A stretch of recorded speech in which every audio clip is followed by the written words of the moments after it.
so excited to get started on today's April edition of the CWA Innovator Spotlight. Today, we're going to be talking about components of IoT infrastructure. Just a couple of housekeeping items right up top. We're going to have a couple of polls asked for the audience today that we'd like to encourage you to engage in. And during the panel discussion of our event today, there'll be an opportunity to field questions from the audience. So if you'd like to use the Q&A feature at the bottom of your screen, you can type in your question and we'll try to answer those live during the panel discussion. All right, and without further ado, I'd like to just hand over the reins to Brad Lane from Badger Meter, who is today's sponsor and the sponsor for the larger webinar series of the Innovator Spotlight. Brad? Hey, thank you, Emily. Yep, just a couple words. Welcome again, everybody. Thanks for joining. Today's topic, I'm looking forward to it. Badger Meter has been a huge user of IoT, and you can make an argument that it has helped us gain a lot of market share. So how this has helped Badger in the past is we were one of the big three meter companies. Rewind about 10 years ago, we've been around for 100 years. But what we sell are advanced meters, smart water meters. And to connect those meters, you need a network, you need an infrastructure. And so Badger was one of the first meter manufacturers to leverage IoT back in 2014. And it has gone gangbusters since. We have over 2,200 utilities that have chosen our cellular AMI network. AMI stands for Advanced Meter Infrastructure. Think of that as the network that connects all these meters. The IoT technology that we chose to deploy, or that we currently deploy today, is LTE-M. It is cellular based. And now we've seen a complete shift where all of our competitors have launched a very similar product. So I'm not going to go in deep there, but when you think of it, this, if you see that picture there, that's one of my colleagues. This is a slide we use. And traditionally, when you put up a fixed collector system to run an AMR or AMI system in the water industry, you got to deal with permits, you got to deal with leasing, you got to deal with installing collectors. It's a lot of RF. And so now when you leverage that IoT, when you look at that, I mean, it's literally an AMI system you can hold in your hand. There's a smart meter to the left of your screen, and on the right side, there is a very cool cellular endpoint. There's a lot of technology that goes in there, but one of the components that are in that endpoint is an LTM module that makes that system go. So now utilities, instead of doing a manual read or a drive-by read where they're getting one read a day, they are getting 15-minute interval reads 4 times a day. They're getting 96 reads a day, which is a whole nother topic that goes into big data. But with that being said, let's hand it back to our stars of today's podcast here. Thanks, Emily.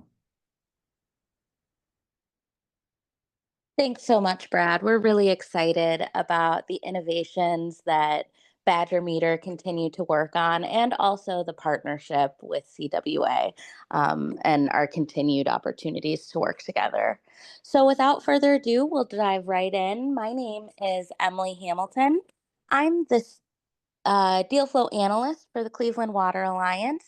And today's agenda is going to be about a couple of the ways that CWA integrate IoT infrastructure into our work, a presentation from our two innovators today, SenArch and Freeboard, and the ways they're innovating within the space.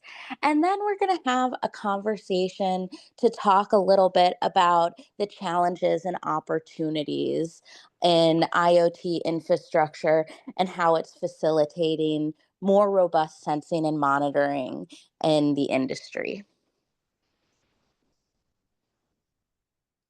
Many of you may be familiar with Cleveland Water Alliance. We're an economic development nonprofit located in Cleveland, but we work globally with any industry or any water players focused on surface freshwater and the issues that face the water industry.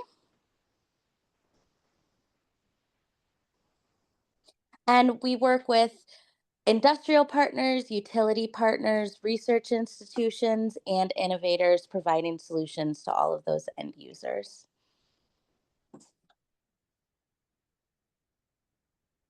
IoT infrastructure is critical to the programs that CWA have created. We have 7,700 square miles of telecommunications coverage that we've built across the shoreline of Lake Erie that enable us to deploy over 200 different um, sensing and monitoring devices within the Great Lake and support the entire life cycle of IoT infrastructure.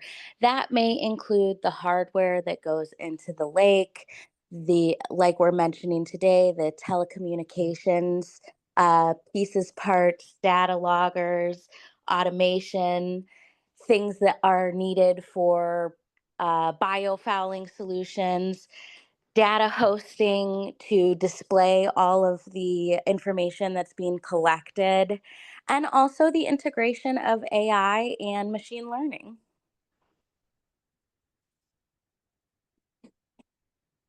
This larger series is focused on rapid detection, IoT sensing and monitoring, and the integration of machine learning. But all of that is possible because of the components of IoT infrastructure. And these are the elements that enable these devices to work, such as data loggers, telemetry, platforms, data systems, etc. Our panelists today are Ken Gibbons and from Freeboard Technology and Paul Martin Schwartz from SenArch. And I'm going to be handing the reins over to Paul from SenArch to talk a little bit about their solutions within the space and how they're innovating. Thank you. Thank you, Emily. SenArch is a spin-out company from the Danish Technical University in Copenhagen, and we have been working on how to solve the you could say technological issue of being able to power connectivity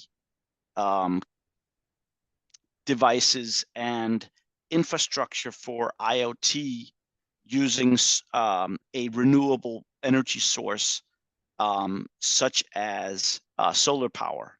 So we're based at the Technical University of Denmark, and we are working with providing autonomous and off-grid communication infrastructure powered entirely by solar. And we have a small but very capable team, combined, 60 years of industry experience from telecommunications, IoT, software and electronics design, development. And we have come out with a product which we call the Arc One, and the solution is meant for rapid deployment, easy to use, and completely modular in the design, so that you can install it in many different environments and different situations depending on the environment, the circumstances. And what it enables, in short, is IoT anywhere. So basically, you can install our gateway outside as long as it has a clear view to the sky and the sun.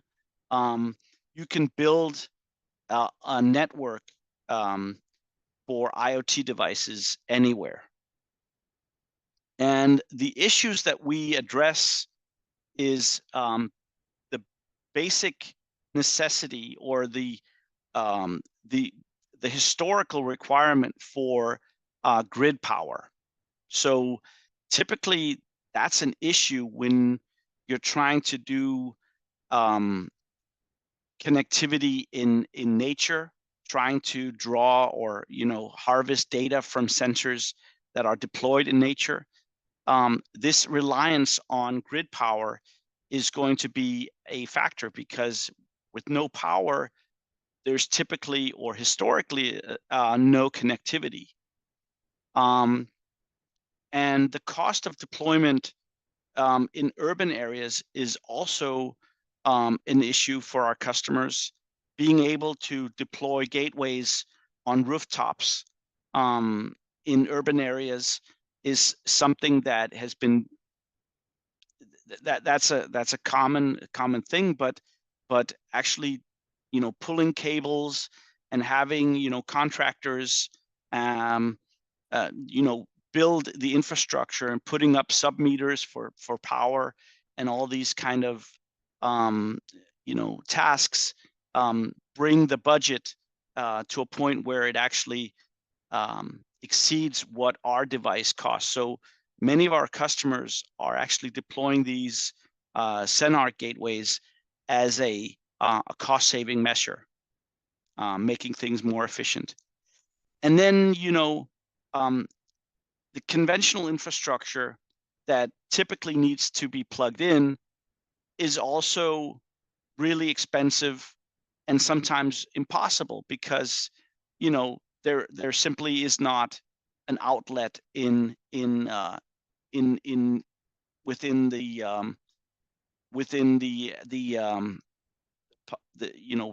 doable range. So our solution can be deployed anywhere. It enables the capturing of important data. It harvests the solar power. It puts it onto a battery, and the battery then energizes the system. And so there is no cables involved. And what we've done is we've reduced the energy consumption, the draw of the system, to an absolute minimum without losing performance, which then equates to, or you could say, translates into very stable operation all year round, even in the Nordics. A typical scenario looks like this, where you have the sensors on the left side that are communicating wirelessly with our gateway, and the gateway then relays that data to the cloud, either using a cellular network or satellite or Wi-Fi, and then this data is then sent to the user and the user's data space, where it becomes actionable insight and value to the customer. This is an example of an installation. We've designed a tripod to complement the actual gateway solution, so that it's possible for our customers to install it in areas where there is no wall or roof or a pole existing. So the tripod makes it really easy. You can stage everything at your warehouse or your shop, load it into your van or your truck, and drive it out to the location, install it within a half an hour, and you're done. But you can also install the entire thing on site, and it basically means minimal site preparation. So that was a little bit about SenArch, and I apologize for the technical challenges. Again, my name is Paul Schwartz, and my contact details are below. Please reach out if you have any questions or need any help with connectivity. Thanks. Thank you so much for that presentation, Paul, and I'm excited to dive into some questions about the technology as well. From here, we're going to be diving back into the presentation and passing it along to Ken Gibbons from Freeboard Technology. Ken? Thank you, Emily. Is everyone able to hear me? Yes, we can hear you great. Thank you. Great. My name is Ken Gibbons. I'm an environmental scientist with Freeboard Technology, and I just wanted to give a brief overview of what we do, and then we can kind of discuss more into the panel. Freeboard Technology is a subsidiary of LimnoTech, and Freeboard's focused on the development of environmental sensing systems. So Freeboard's supported by 4 key staff, with Ed Verhamy being our president, Greg Cutrell and Zach Gordon providing the kind of technical expertise to get these sensors running and operational, deployed, and then I help with the kind of client interface role, administration, and helping develop or design some of these sensor systems. We also have probably 12 plus LimnoTech staff that come in to support us in various roles and bring in different skill sets throughout kind of the 3+ years we've been working as a company. You go to the next slide. So Freeboard can be thought of as a technology integrator. So we help design and build environmental sensing systems that can kind of be tailored to your monitoring program and research needs. So this complicated slide can just be thought of as a way to visualize there's tons of different options as you're working your way through developing a sensor system. So the columns can be all the different categories that you need to consider, and each icon or image throughout the rows are just to show various options. And we have a lot of expertise using the technology, setting it up, deploying it, and then helping create the online architecture so you can ultimately view and store the data. You go to the next slide. So through that, we've done a variety of projects kind of in all different sectors. So the top left is probably a familiar photo from earlier in our presentation, but we helped deploy a LoRaWAN network across the Ohio coast in partnership with the Cleveland Water Lines. And the top right is this map showing the coverage. The bottom left image is kind of obscured, but we helped build and maintain a network of probably 20+ buoys across the Great Lakes. The center image showing all the different circuit boards is just to highlight some of the experience we have with all different options and new technologies that we're consistently testing out to see how they'll work in the environment and how we can be used in different sensing systems. And then the bottom right is showing kind of the building process of getting them all staged and ready to go before they head out into the environment.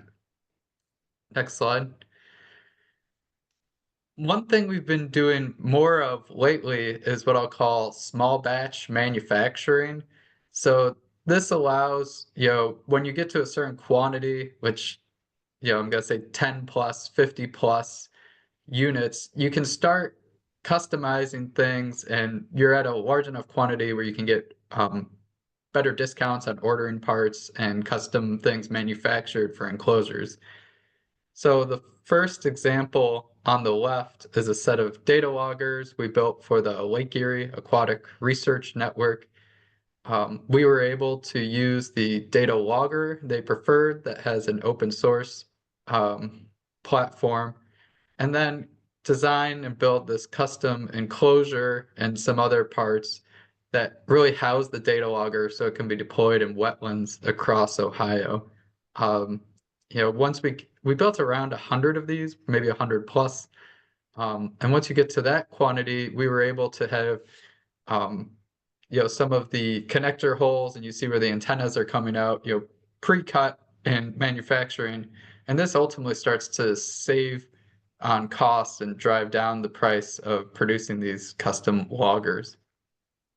The middle example is a set of water level sensors that we built. We have around 50 of these deployed in Southeast Michigan at different agricultural locations. And the benefit there is this one was a solar powered option that was lightweight and easy to install on different bridges and culverts.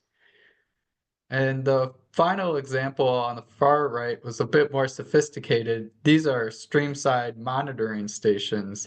So enclosed in each one of those boxes is a refrigerated ISCO. It also has solar and battery power to power the ISCO. And on the right side in that gray box is an online nutrient sensor. And also integrated into this is the data logger and cellular network. So you're able to access these remotely to trigger the ISCO for sampling or to change some of the parameters on the nutrient analyzer. We built around 10 of these, which are deployed in Southeast Michigan. And, being able to build these in a batch really helped where we could customize some of the features so that it made it easier for that specific project. With that being said, now that this kind of design we have is still applicable to other projects.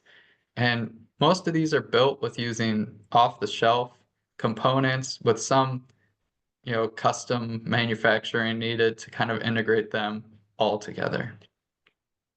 So I think the next slide, I think is the close. Oh, one more on going from the hardware side to the online side. We can also create a dashboard that helps meet the needs of what the end user, how they want to visualize the data.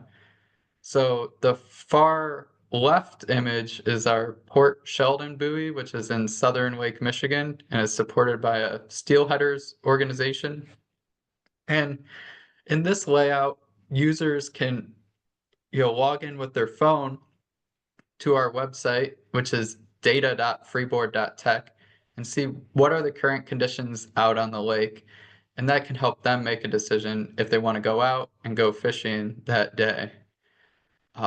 One graphic that both fishermen and water utilities find very helpful is the one on the right, which highlights the water temperature down the water column. So for people fishing, they can help see, what is the water temperature and maybe adjust where they're setting their lures. And for water treatment plants, especially in areas where there's stratification, they can see what's the thickness of the hypolimnion, and or are we starting to get stratification?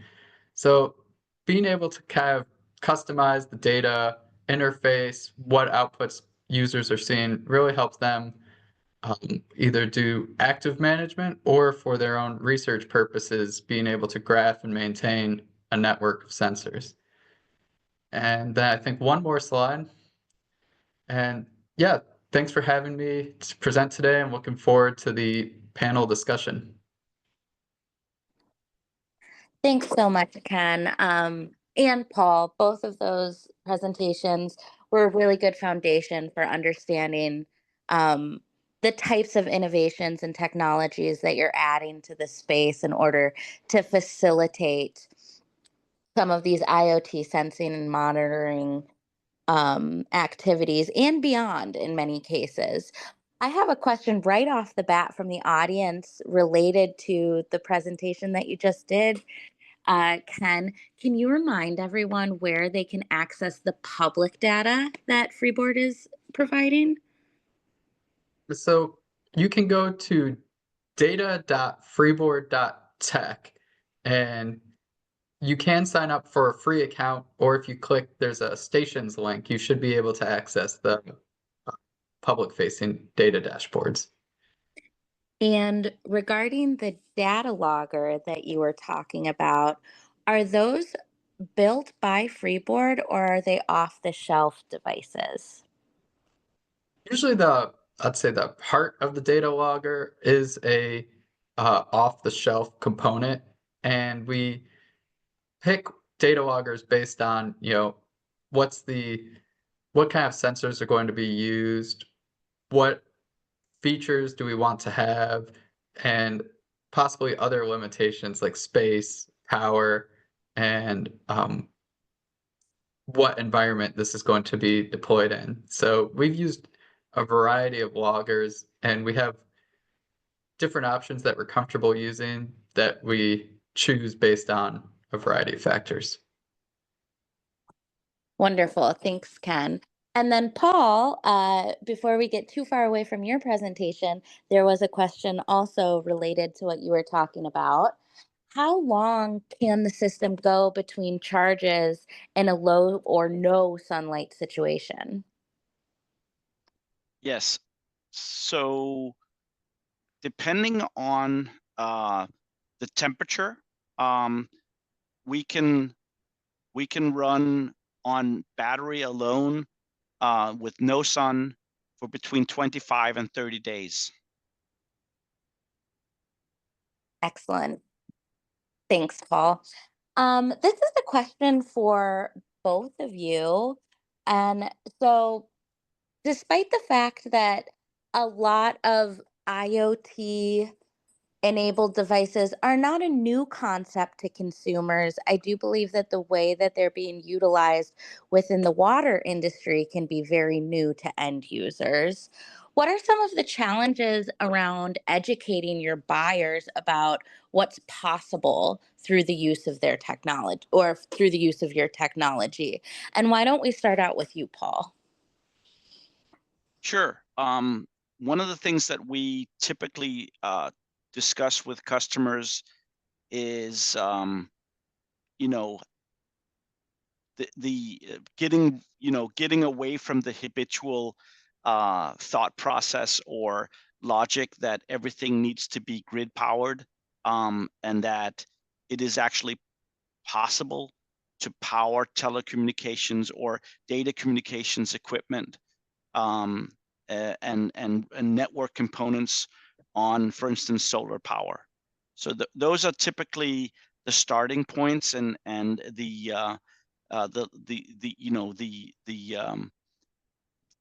some of the constraints that we try to avoid in the thought process. Wonderful. And I'm sure that that can be a bit of a lift because when people think about IoT enabled technology, they're often coming from a point of view from their experience with it, which is going to Yes, be very grid based, of course. yes, exactly. And what we just saw yesterday in Spain, Portugal, and southern France, where the entire grid was out, um, that that brings it brings a new perspective on how dependent we are on grid power, and also how important the internet is, because it was interesting. I watched the news, and there was an interview with a young lady who said she actually used internet as the first thing she was missing, and then grid power as the secondary. And so it is actually, for many people, more important to have internet than electricity. And so, enabling telecommunications networks with renewable energy sources is actually something that I think is both an interesting challenge, but also something that we will see in the future more of. Thanks, Paul. And then, Ken, same question for you. What are some of the challenges around educating end users what you're capable of? The most productive interactions are ones where we, have a conversation about what what environmental phenomenon or parameter are you trying to measure? And the more we can understand your monitoring program and ultimate goals is when we can start tailoring, what options are out there and what best suits your needs. And a lot of times people are open to a variety of sensors, data loggers, and as Paul's mentioning too, power options, when you kind of can start pointing out some pros and cons of each option and then come up with a solution that works best for them. Mhm. I think this is a question from the audience, but I think that follows up your answer really nicely, Ken. Can you tell us some of the parameters that your systems are monitoring? But it feels endless at times because a lot of times if there's specific parameter you're interested in, we can find a sensor that's measuring that. But most commonly, we're measuring common water quality parameters like turbidity, chlorophyll, blue-green algae, pH, ORP, temperature, and probably more that I'm forgetting. And atmospheric measurements like wind direction, wind speed, air temperature, relative humidity, and solar radiation. But we've integrated acoustic Doppler sensors to look at the flow of water. We're working with online soluble reactive phosphorus sensors. So a lot of times, if there's a reliable sensor available on the market, we're able to integrate it into the system. And are your systems only intended for environmental sensing, or are they applicable to stormwater, wastewater, distribution systems, etc.? Yeah, so they can move around to different systems. One project I'm working with is installing level sensors within sewers by CSO outfalls, so they can see when the water level is going over the weir and outfall happening. And we've kind of set up a dashboard so they have large dots that are green when it's not close to overflowing, yellow when it's getting closer, and red when it's going over. Should have included a picture of that, but it's really hard. Like, it's really hard to take a photo in a sewer, so that I don't really have a good visual of how that setup looks. And that's, I guess, actually too, that brings up another point of underground in a sewer, there's no solar power, so we had to switch to battery power for those. But just different environments have kind of different demands. I've actually we've seen some sensors that harvest the heat from heating pipes, from heating systems. So if you just need enough power to drive the sensor, then some of these technologies are becoming more available and more attainable.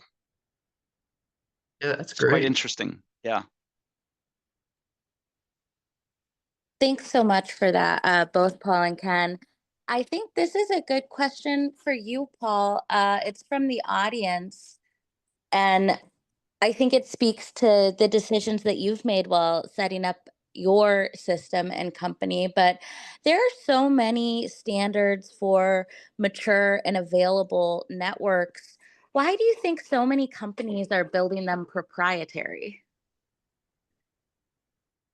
I would try to argue that, or I would like to argue that the companies that are working in IoT are moving increasingly away from these proprietary connectivity network standards and protocols, simply because things, technologies like LoRaWAN and the cellular networks are becoming so common and so ubiquitous. But I think it all depends on the application. So if you're working with a sensor or technology or some kind of network topology that is very, you could say, unique or has some very critical requirements, marginal requirements, then sometimes it's necessary to work with proprietary technology. But I think 9 out of 10 times we are either talking technologies like LoRaWAN, narrowband IoT, LTM, or similar standardized technologies. The LoRaWAN technology is governed by LoRa Alliance, and the cellular networks are typically, you know, things like 4G and 5G LTE standards that are governed by the 3GPP. So there are standardization bodies behind these technologies, and this you can also see on the chipset costs. The per unit cost of the chipsets are at a level where it's clear that there's a huge ecosystem and a huge value chain behind it, creating the economies of scale. So I would argue that we are moving away from that proprietary network situation. And just as a clarifying question, I guess, could you define what a proprietary network means to you? What defines the piece of it that makes it proprietary? Absolutely. I mean, when we talk about proprietary networks, we're talking about networks, technology stacks that are inherently connected to a certain product or a certain brand, and that where you can't interoperate that brand's technology with somebody else's technology. So there's obviously some kind of vendor lock-in in place that prohibits you from connecting your device that is proprietary with an open standards-based technology. So that is what I feel is the definition of a proprietary technology. But I'm not an expert, but I think, if you kind of comply with the open standards, the OC model, for instance, when it comes to networking, then I think you're on the right side of the standardization and a non-proprietary technology. That's really helpful, Paul. Thanks. I think we just wanted to kind of triangulate where we were in the conversation in Right. terms of network Yeah. propriety. Yeah. This next question is for you, Ken. So, part of Freeboard's work is to assemble a range of third-party technologies into a system that will solve a specific problem, and then also assemble it to suit the environmental conditions that it will be in. And what do you think are some of the key innovations that Freeboard has created while doing that process? Yeah, and I think we're still developing some of the innovations we've been able to do, but I think it's our experience is the key uh, benefit. Is we've worked with many of these sensors. We in many cases we're also working to deploy and maintain these sensors, so we kind of know how they act in the environment. What are some weak points, and what are some challenges with working with them. As someone who has worked with Limnotech and Freeboard, and you specifically, Ken, I can speak to the benefit of that expertise. And um, a lot of this conversation feels very, easy and straightforward when we're talking about it from a theoretical standpoint. But when you're outside in an environment and you need to consider all of the conditions necessary for a successful deployment and all of the various kind of factors that can make it go wrong, that experience is so critical for success. One thing to add on too is, I like to think about what's the future goals of the research project or just the organization. So, you may be monitoring at this one location currently, but, is there a need to move that later on when your current project ends to a different area? And that can help tailor some decisions on, maybe you want the enclosure to be a little more rugged. If this first inland pond will eventually go to out on a lake or things like that. Absolutely. I think that this dovetails nicely with a question that I have for you, Paul, about the SenArch technology. Um, Mhm. and when you're looking at various different outdoor environments, that can get pretty extreme outside of just access to sunlight or low light conditions. Can you talk a little bit about what you're doing to ensure that the technology is rugged enough to withstand various climates and conditions? Sure. So we designed everything ground up from the perspective of being outside. So everything from our housings, our cabinets, to the metal works that that go into producing our um, installation frames, the mounting equipment. Everything has been kind of um, made from the perspective of needing to survive at least 7 to 10 years in the outdoor environment.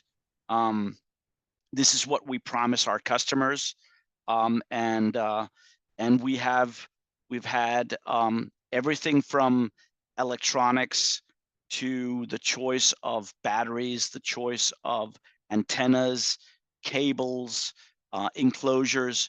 All these things have been, um, you know, detailed, gone through, run through with the vendors, the different suppliers, to make sure that we have, the right materials that can withstand the environment, but also the mechanical robustness that we need um, to provide that lifetime of operation. So we're, I can go on and on about, IP67 and different polycarbonates that we use that are UV resistant, the cables that have the right specifications. But from a design point of view, this has always been a criteria that we base our decisions on, that it needs to live outside. And so, for instance, Paul, are the auxiliary components that you're talking about, the cables, et cetera, are the same ones that you're using in sub-Saharan Africa, the ones that you're also using in the winter in Denmark? Um, Or pretty do much, pretty much, yes.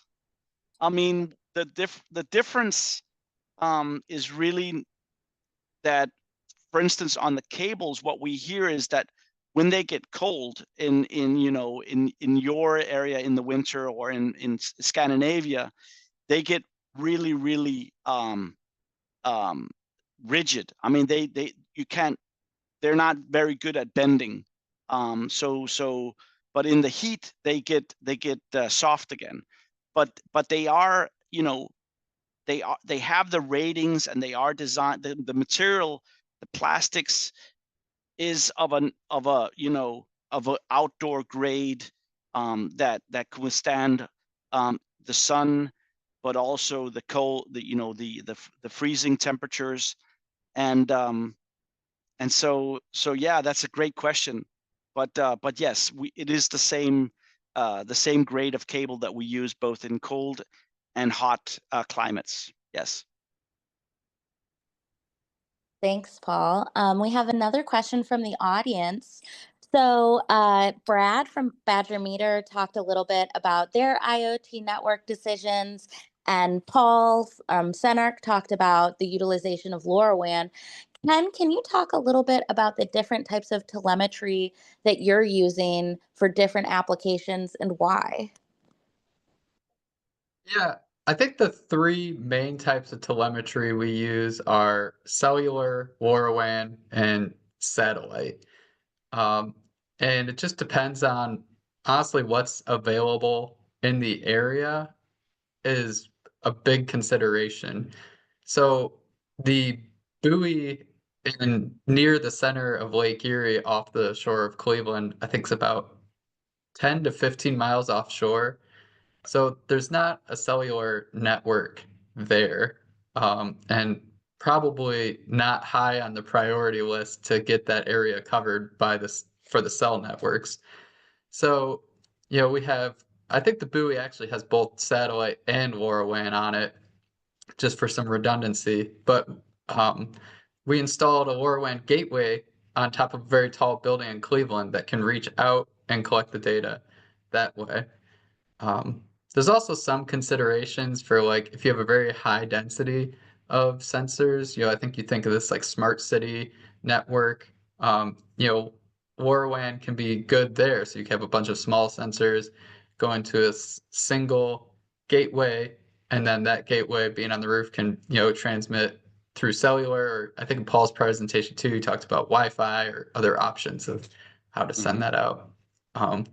And cellular is great because the network's kind of already built. It's very reliable, well, for the most part. So that's another option that we commonly use. Is just to tap into that. It can be a little more expensive and a little more power consuming, but that's ones where I think you have to kind of get into the details to make that determination of which option you'd like to go to. Understood. I think we have time for one more audience question, and it's a fairly specific one. We'll start with you, Paul. What are your preferred off-the-shelf LoRaWAN boards? And do you have a recommendation on a good starter LoRa gateway? Wow. Well, I would say that my engineers are the best in the world of building a LoRaWAN board. Number two is Ken Gibbons and his team. But we're very close. We're head to head there. But we're focused on the gateway board, and Ken is more specialized on the sensor board. So I would say, with the question, I would say Freeboard has a really good shot at being number one.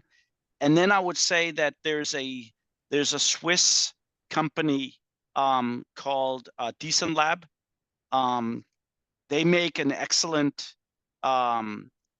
device that converts like an RS-485 or Modbus signal into LoRaWAN, and that's a very easy way of turning some type of sensor or meter into a LoRaWAN message.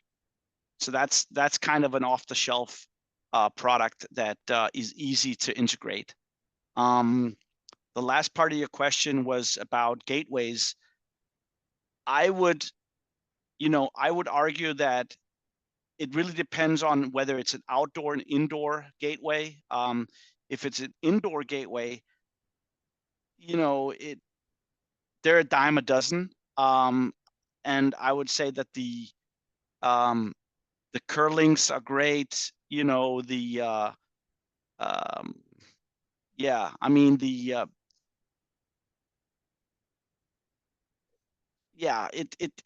really depends, but I would say that it's very much a commodity product.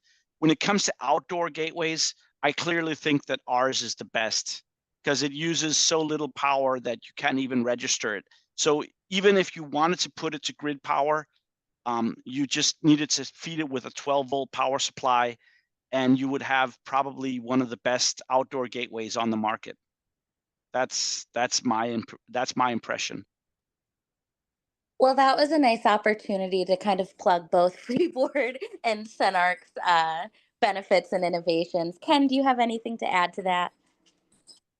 Not much. I hate to like totally dodge the question, but it's really hard to just speak in kind of broad terms on it. And Paul did an excellent job on that. It's like there's so many options. There's so many, there's variables. Honestly, some of it's like your budget. What are you going to do with it, and things like that. That just to just to kind of blanketly endorse, like, say like, I'll just buy this particular product.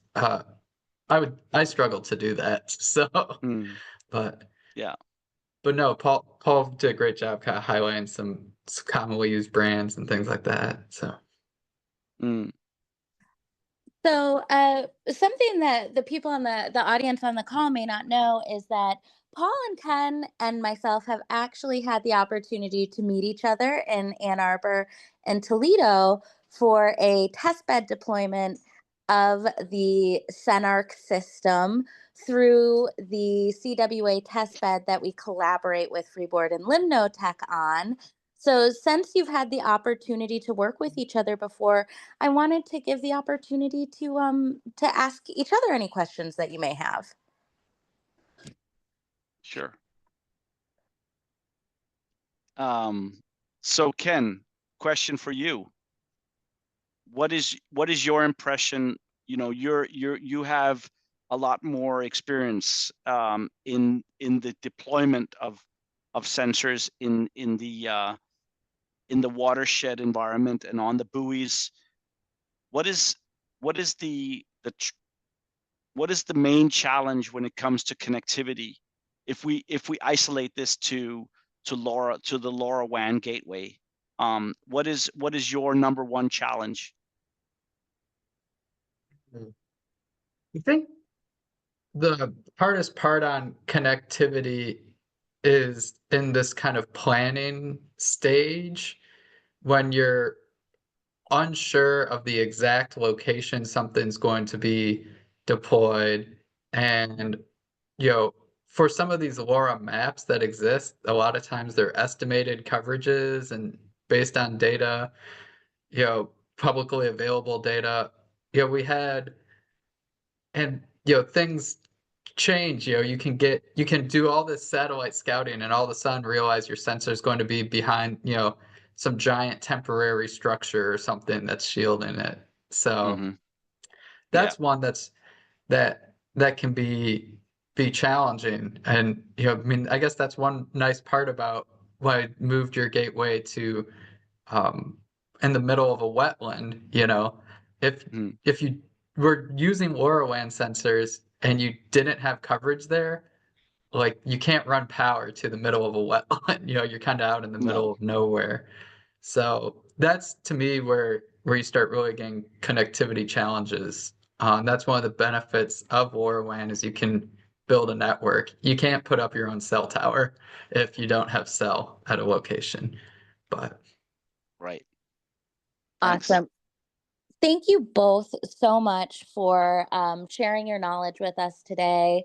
We're at time, so I'm going to go ahead and wrap up. I'd just like to let the audience know that we will be forwarding along the slides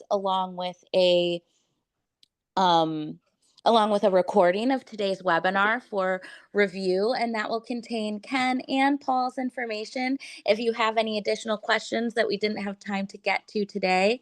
And thank you both for your time and expertise. As a reminder, this discussion focused on the components of outdoor and rugged environmental applications.